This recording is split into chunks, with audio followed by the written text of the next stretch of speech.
नमस्कार। महाराष्ट्र में 2, यूपी में लो। अखिलेश का राहुल के लिए 2 हाथ से ताली वाला फार्मूला। उत्तर प्रदेश विधानसभा की 9 सीटों पर उपचुनाव की तारीख का ऐलान हो गया है। उत्तर प्रदेश में 13 नवंबर को मतदान होगा, जबकि वोटों की गिनती 23 नवंबर को होगी। इस उपचुनाव को यूपी में 2 साल बाद होने वाले विधानसभा चुनाव से पहले सेमीफाइनल के तौर पर देखा जा रहा है। यूपी में विधानसभा चुनाव साल 2027 की शुरुआत में होने वाले हैं। पिछले 2 चुनावों से लगातार बीजेपी जीत रही है। 14 सालों के वनवास के बाद 2017 में यूपी में बीजेपी की सत्ता में वापसी हुई थी और योगी आदित्यनाथ पहली बार उत्तर प्रदेश के मुख्यमंत्री बने थे। तब से अब तक उत्तर प्रदेश के राजनीतिक हालात बहुत बदल गए हैं। मायावती की पार्टी बीएसपी दिन ब दिन कमजोर होती जा रही है। यूपी की 4 बार मुख्यमंत्री रह चुकी मायावती के सामने अब सबसे बड़ी चुनौती अपने जाटो वोट बैंक को बचाने की है। आजाद समाज पार्टी के सांसद चंद्रशेखर आजाद दलित नौजवानों में लोकप्रिय होते जा रहे हैं। यूपी में बीजेपी और सपा में सीधी टक्कर।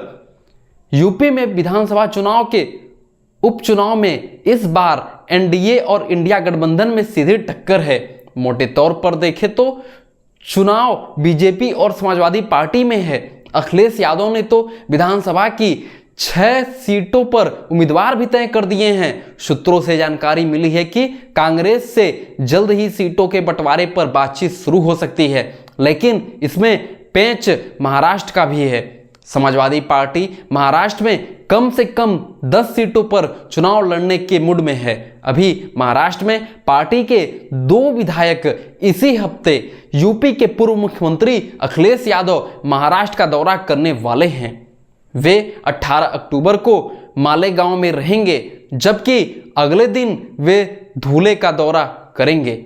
अब इसे संयोग कहिए या फिर प्रयोग, इन दोनों सीटों पर असदुद्दीन ओवैसी की पार्टी के विधायक हैं।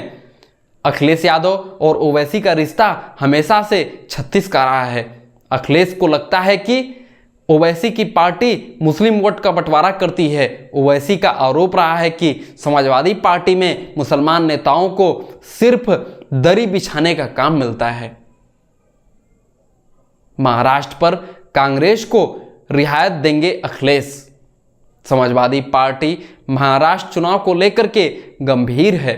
अखिलेश यादव की समाजवादी पार्टी राष्ट्रीय स्तर पर विस्तार चाहती है, इसलिए अखिलेश यादव जहां जहां चुनाव होते हैं पार्टी वहां पहुंच रही है। जम्मू कश्मीर में समाजवादी पार्टी का प्रदर्शन बहुत खराब रहा। अखिलेश यादव वहां प्रचार करने के लिए नहीं गए थे। उनकी पार्टी हरियाणा में भी 2 सीटों पर चुनाव लड़ने की तैयारी में थी, लेकिन कांग्रेस या फिर यूं कहें कि भूपेंद्र सिंह हुड्डा इसके लिए तैयार नहीं हुए।